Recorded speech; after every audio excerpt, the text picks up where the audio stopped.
Abonnez-vous sur notre chaîne YouTube Kadhafi Moumoudi pour ne rien manquer.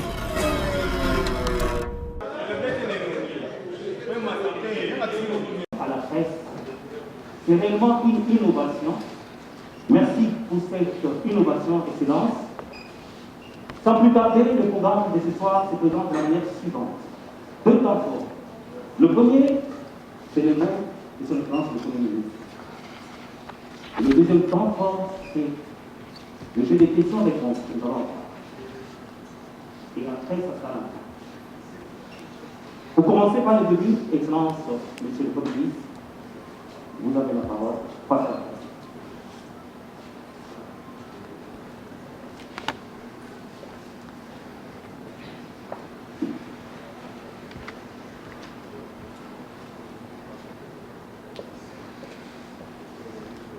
Bon, mesdames et messieurs de la presse, bonsoir. J'ai remarqué au nombre de micros que j'ai devant moi et au nombre de caméras que ça témoigne de l'attente et de l'impatience qu'il y a eu par rapport à la sortie du gouvernement. Et pendant ce temps, je ne me suis pas beaucoup exprimé. Et donc j'ai jugé bon qu'à la sortie du gouvernement, nous ayons un moment d'échange, de partage, pour pouvoir peut-être apporter certaines réponses, mais surtout pour marquer le temps sur la sortie du gouvernement et la suite à venir.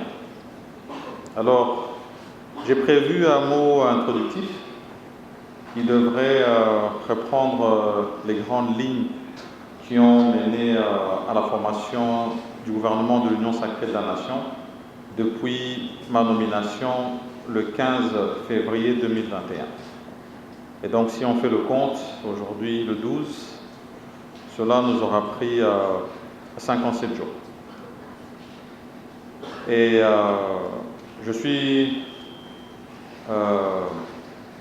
dans un sentiment de satisfaction du fait que nous soyons arrivés à la publication de ce gouvernement de l'Union sacrée de la Nation.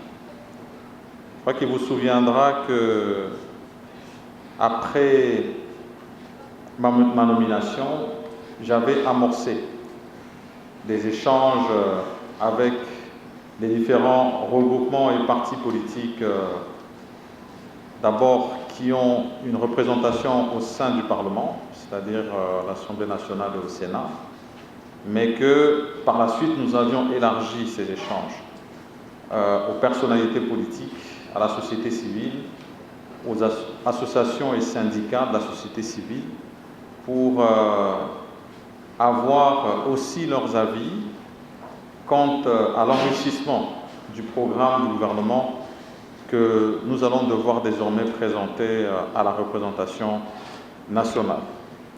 Et à la suite de ces échanges, pour les regroupements partis politiques, particulièrement ceux qui ont des députés au sein de l'Assemblée nationale, nous avions défini un critérium qui allait d'un nombre minimal de députés qu'il fallait avoir pour prétendre à un poste au niveau du gouvernement de l'Union sacrée de la Nation.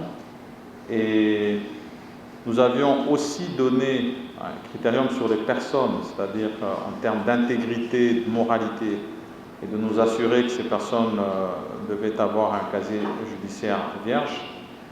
Mais nous avions aussi mentionné que nous devions avoir un gouvernement qui tienne compte de l'inclusivité de toutes les forces présentes au sein de l'Union sacrée de la Nation et aussi au-delà de cette inclusivité, que nous puissions avoir une certaine solidarité au niveau des forces politiques. Et donc vous comprenez bien que c'était un exercice assez complexe à mener à partir de ce moment jusqu'à ce jour. Une fois que nous avions bouclé ces échanges avec toutes ces forces, nous avons entamé une série de séances d'arbitrage avec le chef de l'État pour pouvoir finaliser le travail de la formation du gouvernement. Alors, je voudrais, avant d'aller plus loin, d'abord remercier tous ces regroupements et partis politiques et toutes ces représentations que nous avons eu à recevoir pour leur collaboration dans le travail que nous avons dû mener, travail que nous avons mené avec détermination, abnégation et avec tact. Et aujourd'hui, vous avez tous suivi la publication du gouvernement. Et je vais revenir sur les objectifs qui m'avaient été assignés en ce qui concerne la formation du gouvernement. Il nous avait été demandé, et je l'ai dit tout à l'heure, d'avoir une taille réduite. Et aujourd'hui, la publication a permis de découvrir un gouvernement réduit d'au moins 10 ministres par rapport au gouvernement sortant. Nous sommes arrivés à ce chiffre, d'abord en tenant compte des forces politiques présentes au sein de l'Assemblée nationale, mais au-delà de ça, nous avons tenu compte de la société civile, et je pourrais donner des détails là-dessus, mais aussi des personnalités politiques. Parce que n'oubliez pas que au sein de l'Union sacrée de la Nation, et là je voudrais au passage remercier le travail abattu par l'informateur au niveau de la majorité qui devait être établie au Parlement. Je parle ici de l'honorable président du Sénat, M. Bahati Lukwebo, qui avait déjà dénombré 391 députés ayant adhéré au sein de l'Union sacrée de la Nation. Et donc, nous avons des regroupements qui ont adhéré avec la signature des présidents de ces regroupements, en les engageant totalement. Et puis, nous avons des personnalités politiques qui ont adhéré en tant qu'individus. Et il fallait tenir compte de cela lors de la formation du gouvernement. Et ces échanges se sont faits individuellement, ça veut dire avec chaque regroupement. Et nous avons reçu de ces regroupements ce qu'ils attendaient du gouvernement de l'Union sacrée de la Nation, mais aussi de comment est-ce qu'ils voyaient leur participation au sein de ce gouvernement. Et il a fallu que nous puissions faire des arbitrages et aboutir à ce chiffre que nous avons. C'était un exercice qui s'est fait dans la contrainte, je dois l'avouer, parce que c'était un exercice inédit. Je pense que pour moi, qui étais déjà député depuis 2006, j'ai vu la plupart dans toutes les législatures, on n'a jamais eu une majorité aussi large au sein de l'Assemblée nationale. Alors comment, pour plus de regroupements, plus de forces politiques ayant adhéré, réduire le nombre, ce n'était pas facile. Et moi, j'ai considéré que pour la plupart de ces forces, il y avait une volonté de vouloir servir la nation. Et nous avons répondu qu'aujourd'hui, nous formons le gouvernement avec ceux qui peuvent y adhérer, mais il y a plusieurs secteurs de la vie nationale à animer. Et nous sommes convaincus que pour ceux qui ne peuvent pas servir au gouvernement aujourd'hui, il y aura d'autres secteurs où ils pourront servir.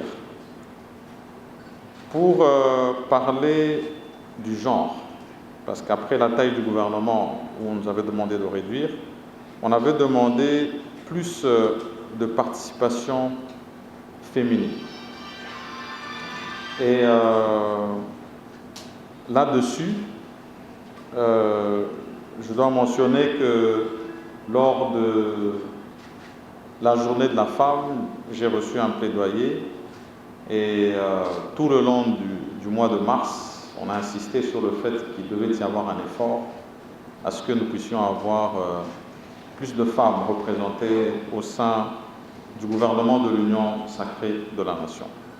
Ça a été un exercice que nous avons dû faire avec les chefs de regroupement, parce que nous demandions chaque fois qu'il y ait pour un poste ministériel, en cas de proposition, des personnes devront animer ce poste ministériel, 3 propositions qui tiennent compte de l'expérience, du genre, mais aussi du facteur jeunesse. Il y a des groupes avec qui nous avons pu avancer de manière positive, et pour ces groupes-là, je les remercie.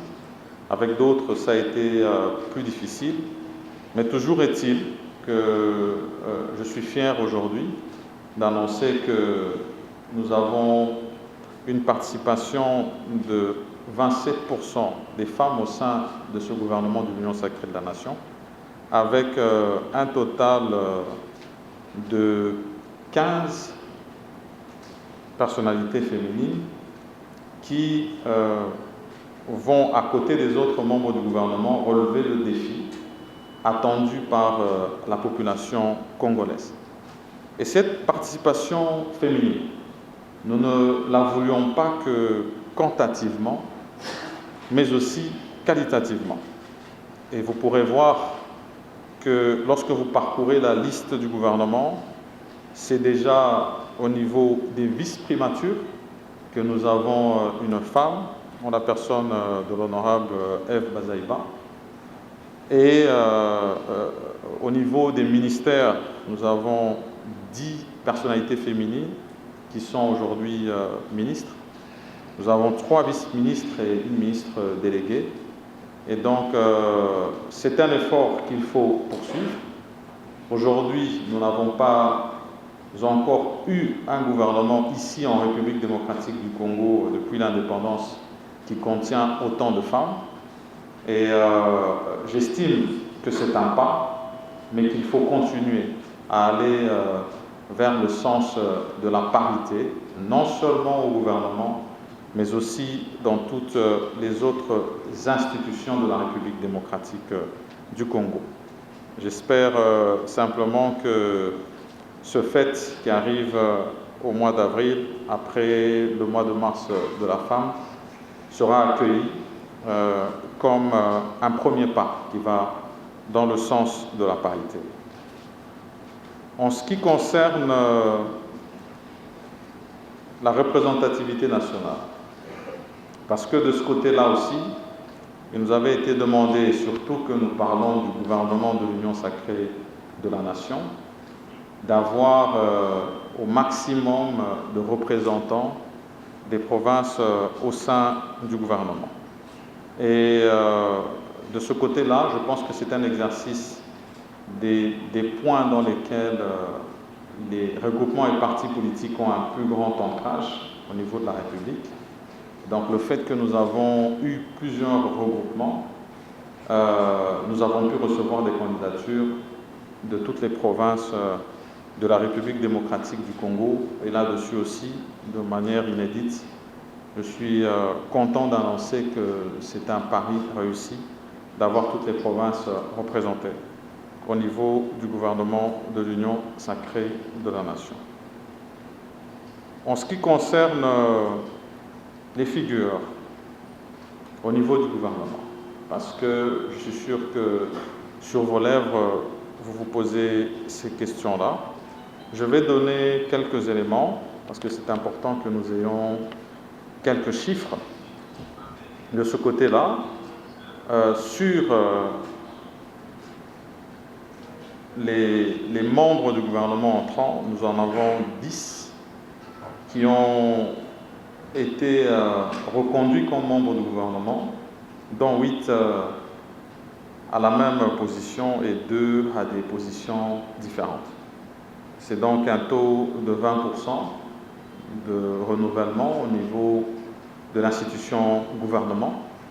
Et donc, il faut considérer que nous avons 80% de nouveaux entrants. On ne va pas dire de nouvelles personnalités parce que pour la plupart, vous l'avez constaté, sont des figures qui sont déjà très aguerries dans le monde politique, mais qui font leur entrée dans le gouvernement de l'Union sacrée de la Nation. Il s'agit là de 46 membres d'entre eux. Et en ce qui concerne la jeunesse, de ce côté-là aussi, il y a eu un effort considérable qui a été mené. Et ici, comme pour les autres objectifs qui nous avaient été donnés, ça s'est fait toujours avec la participation des regroupements politiques pour atteindre un taux d'à peu près 28%, si jamais je peux le dire ainsi, de jeunes. Et par là, je vois ceux qui ont moins de 40 ans et ceux qui sont entre 40 et 50 ans. Pour le reste, nous avons à peu près 24% de ces personnalités entre 50 et 60 ans.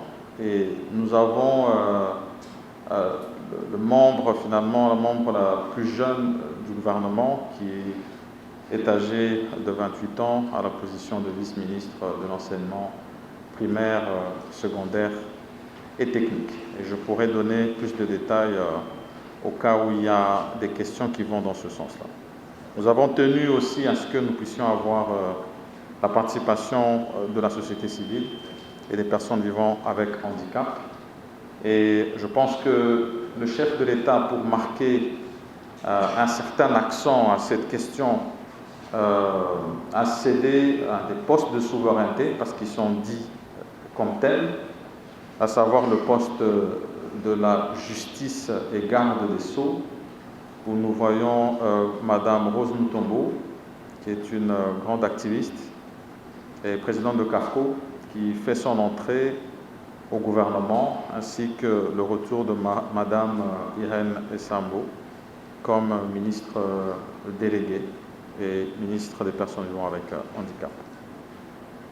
Sur les personnalités politiques, je vais peut-être dans la suite transmettre une liste un peu plus précise des noms pour qu'on puisse savoir quelles sont ces personnalités qui ont adhéré au niveau de l'Union sacrée de la Nation et qui sont représentées au niveau du gouvernement. Mais je pourrais donner l'exemple du ministre des Droits humains, qui est l'honorable Pouela Fabrice, que tout le monde connaît. Et il y a encore d'autres visages qui sont à ce niveau des personnalités politiques qui ont adhéré au niveau de l'Union sacrée de la Nation, qui font partie du gouvernement. Et en ce qui concerne les priorités du gouvernement de l'Union sacrée de la Nation, maintenant qu'il a été publié, il faut d'abord retenir que la priorité des priorités reste désormais d'être prêt avec le programme du gouvernement enrichi par les forces et regroupements politiques que nous avions reçus lors de nos consultations pour la formation du gouvernement, et avoir le privilège d'être reçu au niveau de l'Assemblée nationale et espérer que ce programme du gouvernement pourra recevoir leur assentiment et bénédiction, et qu'il pourra bien sûr contenir toutes les attentes du peuple congolais en ce qui concerne la transformation de sa condition sociale.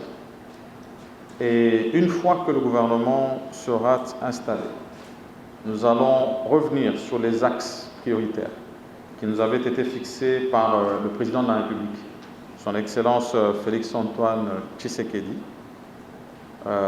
notamment la paix et la sécurité, particulièrement à l'est de la République démocratique du Congo, la santé, surtout en cette période de pandémie à Covid-19, l'éducation, le développement à la base. Et bien sûr, puisqu'il faut faire face à toutes ces difficultés que nous avons au niveau du budget de l'État, il va falloir que nous puissions avoir des réformes dans le domaine fiscal. Et il va surtout falloir que nous puissions les mener pour avoir suffisamment de moyens afin de maintenir le processus et le cycle électoral. Parce que là aussi, c'est une priorité pour le gouvernement de l'Union sacrée de la Nation, au-delà du fait que nous devons diversifier notre économie, notamment à travers l'agriculture et l'industrie, mais aussi l'entrepreneuriat, et que c'est un exercice que nous devons faire dans cette période où de plus en plus la République démocratique du Congo devra s'auto-suffire. Donc, c'est un premier cap franchi qui a été la formation du gouvernement de l'Union sacrée de la Nation. D'autres caps désormais nous attendent, notamment le Parlement, mais ensuite le travail acharné sur lequel nous sommes attendus pour inverser la tendance, surtout de la paix, mais surtout aussi de la situation économique de la République démocratique du Congo. Voilà donc, mesdames et messieurs de la presse, les quelques mots que je voulais donner en introduction, en vous remerciant d'avoir répondu présent à cette invitation de ce point de presse à l'occasion de la publication du gouvernement de l'Union sacrée de la Nation. Et bien sûr, je vais me tenir à votre disposition pour répondre à quelques préoccupations. Et pour celles qui vont nécessiter plus de détails, bien sûr que nous allons avoir les canaux habituels pour vous les transmettre. Merci à toutes et à tous. Avait été d'atteindre 30% de réduction de la taille du gouvernement. Et lorsque vous faites un calcul, nous aurions dû avoir une réduction de 18 membres au niveau du gouvernement sortant. Et sur la question de savoir si c'était un choix d'efficacité ou un choix politique, je m'en veux, mais je vais devoir vous voler vos deux mots, parce qu'il justement il s'agit des deux. Parce qu'il fallait tenir compte de l'efficacité et de quand même donner le signal du souhait de montrer que nous voulons réduire le train de vie des institutions. Nous sommes arrivés à une réduction de 10 postes sur les 18 qui étaient prévus. Mais en ce qui concerne le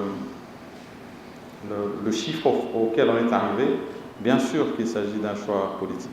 Parce qu'au-delà du fait que nous ayons reçu, comme je l'ai dit, les regroupements politiques ayant des députés au niveau de l'Assemblée nationale, nous devions tenir compte des autres facteurs, c'est-à-dire la participation de la société civile, mais aussi de personnalités politiques. Et pour arriver à un juste milieu, nous avons dû faire une concession pour pouvoir arriver à ce chiffre qui fait finalement un mix des deux, d'efficacité, mais aussi du choix politique.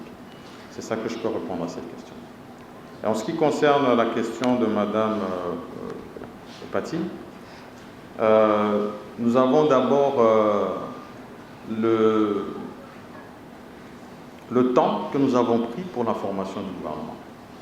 Alors, ici, je devrais d'abord dire que depuis, j'ai donné le chiffre, ça a pris 57 jours pour y arriver, mais nous avons tenu compte aussi du temps parlementaire.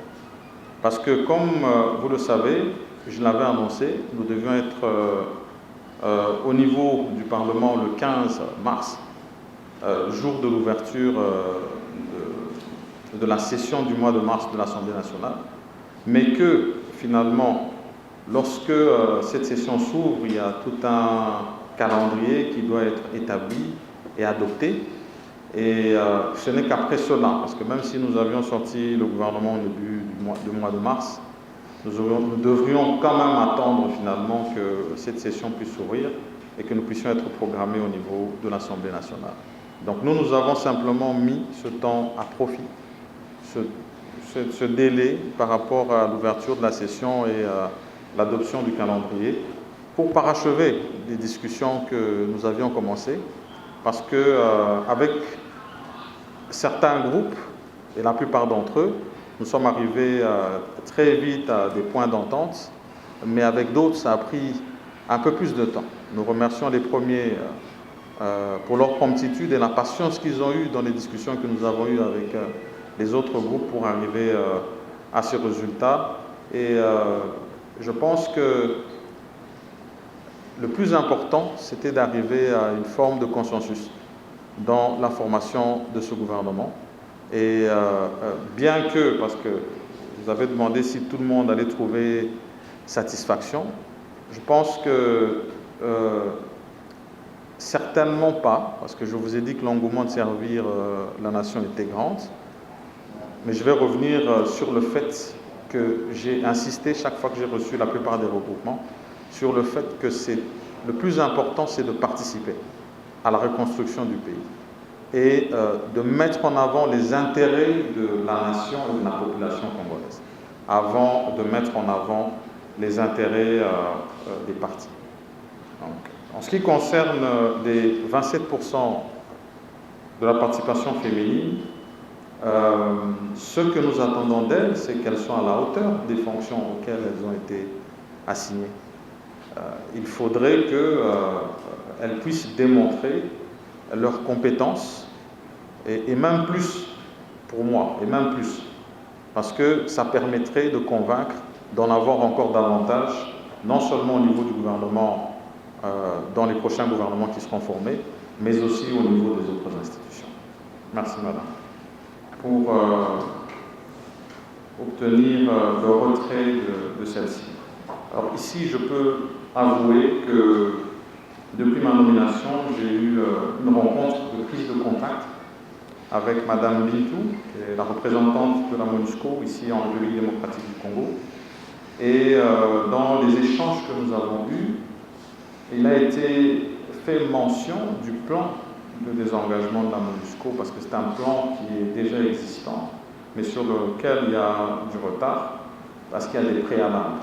Et donc, ce que nous devrons faire, c'est nous atteler à ce que ces préalables soient rencontrés pour que ce plan déjà établi puisse suivre son cours. Parce que ici, il est une question de responsabilité et de sécurité. Il faut le prendre à la hauteur de la mesure de la question et agir prudemment. Mais, comme je l'ai dit, le plus important, c'est qu'une fois que nous sommes en place, nous puissions prendre langue, une fois de plus avec les responsables de la MONUSCO et voir comment est-ce que ces préalables pourront être rencontrés. Et en ce qui concerne la question principale avec des sous-questions de M. Christian, c'est-à-dire la question du budget de l'État, parce qu'effectivement nous arrivons dans un contexte où nous avons un budget déjà établi, et je vais même souligner avec des affectations précises.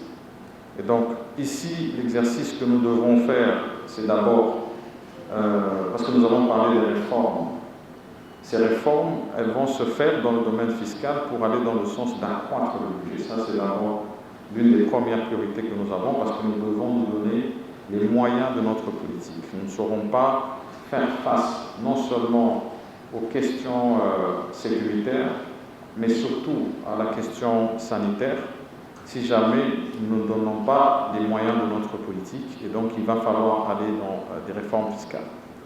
Et en ce qui concerne les préaffectations, il va falloir qu'au niveau du gouvernement, nous puissions voir au niveau du budget qui a déjà été voté et de nos priorités, lesquelles peuvent être poursuivies telles quelles Et là où nous aurons la possibilité de revenir vers l'autorité budgétaire qui est l'Assemblée nationale, nous n'hésiterons pas de le faire si ça va dans le sens de notre programme du gouvernement qui, lui, est axé sur l'amélioration des conditions de vie congolais.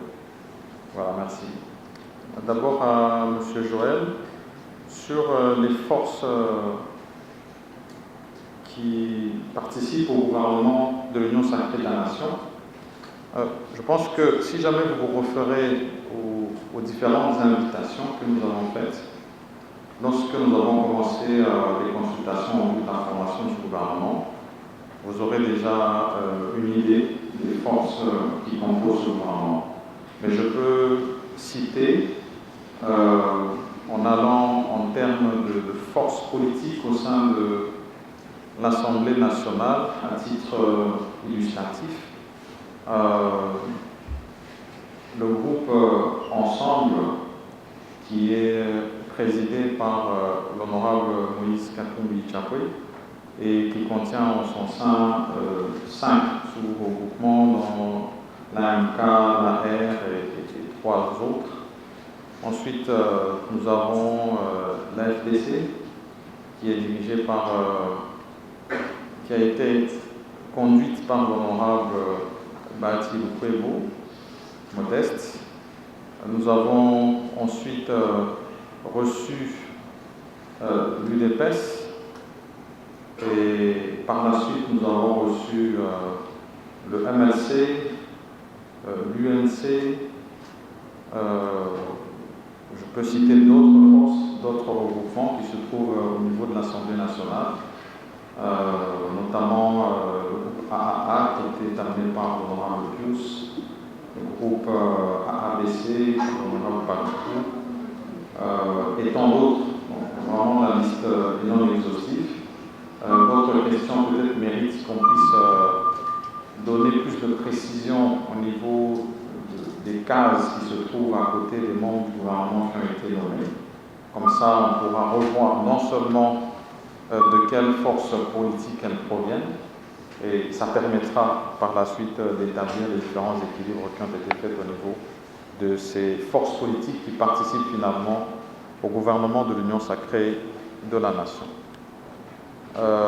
Et pour Madame Rachel, en ce qui concerne les profils des personnes qui vont animer les différents postes ministériels, nous avons tenu compte au maximum du profil des personnes devront animer les différents ministères.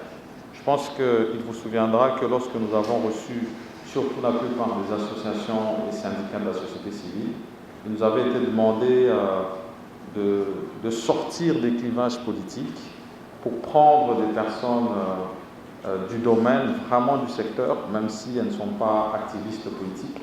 C'était un idéal, mais nous avons dû revenir vers les forces politiques, simplement parce que du point de vue de la Constitution, le gouvernement que nous devons former doit tenir compte de la coloration politique du Parlement. Et c'est donc les forces politiques qui nous ont transmis des profils qui devaient pouvoir animer les différents secteurs ministériels. Et parfois, nous avons dû, effectivement, je l'avoue, prendre des personnes polyvalentes, en espérant que leur expérience avérée dans le monde professionnel pourra leur permettre de rencontrer les attentes de ces secteurs-là. Voilà ce que je peux répondre. Merci, madame. Parce que dans l'exercice 2020 et 2019, lorsqu'on fait un retour en arrière, dans mon acquis niveau à la recette, on sait déjà que c'est bas. L'exercice ici est que vous allez corréler un mot. Et la question est un peu apparentée à la question d'éco-Christian par rapport aux réformes. Ma réforme fiscale, ça sera d'abord au niveau des régies financières ou Tozanango, mais au-delà de ça, il faut insister pour la plupart des ministères, parce que chaque ministère, en principe, est génératrice à la recette. C'est important que de ce côté-là, à quel niveau est-ce que les différents ministères ramènent quelque chose dans la caisse de l'État. C'est ça vraiment très important parce que ce que les autres la DGI, douane, ou FIDA, ça c'est par rapport à la première question. La question sociale, indication au PSI par rapport à la diminution, il y a taille à gouvernement. Bien que c'était difficile, on a mentionné qu'en gros, c'était pas facile. Pour avoir pris, il y a des militaires au bazar à front. D'abord, on a un minute où il faut. On a fait ça vraiment salut. Parce que bazo souffrir, on a est. Bazar n'a pas si. On a montant où il fallait pas recevoir, ça n'arrive pas. Bien sûr que nous devrons nous pencher sur ce problème-là de manière particulière pour faire la différence. Toujours qu'un groupe, mais il faut tout comment. Pour te dire exactement qu'est-ce qui ne va pas et pourquoi ils ont commenté. Est-ce qu'ils ont pour bon gens à quester ou bien c'est parce que on envoie mais il y a des détournements. Et une fois que nous aurons la réponse, il faudra tout s'ajuster de sorte que nous puissions répondre à attendre. Voilà ce que je peux répondre aux deux questions. En ce qui concerne la question de Clément, le gouvernement de l'Union sacrée de la Nation est-il le même que celui de la coalition FCC Cash? Bon, je pense que tout de suite, tout le monde va répondre avec moi non. Certainement que ce n'est pas pareil. Non seulement sur le temps de formation du gouvernement, qui fut un très mauvais épisode pour le pays, et moi j'espère que chaque fois que cet exercice devra se faire, il faudra qu'il se fasse toujours avec un temps plus court, parce qu'il y a tellement à faire que nous n'avons pas de temps à perdre, il faut se mettre au travail. Et différent aussi parce que lorsqu'on regarde la composition de toutes ces forces, et moi je dois les remercier parce que c'est plusieurs bords qui viennent avec des idéologies politiques différentes, mais qui pour une fois se disent pour l'intérêt suprême de la nation, mettons-nous ensemble pour reconstruire ce qu'il y a à reconstruire et nous assurer que nous rencontrons les attentes du peuple congolais. Et je l'ai dit, peut-être que je ne l'ai pas dit suffisamment fort, c'est vraiment un inédit, une situation unique que la République démocratique du Congo connaît, du fait d'un nouveau cap qui a été fixé par le chef de l'État, et puis un accompagnement qui s'est fait au niveau du Parlement, notamment d'abord à l'Assemblée nationale, et là je l'ai chaque fois dit, je le redirai encore, il faut féliciter ces choix historiques et héroïques que la représentation nationale a pu faire, et qui aujourd'hui nous amène vers cette union sacrée de la nation et dont j'aurai l'honneur de diriger le premier gouvernement et je l'espère que je pourrai répondre aux attentes de la population. Je vous remercie. Merci. Abonnez-vous sur notre chaîne YouTube Kadhafi Moumoudi pour ne rien manquer.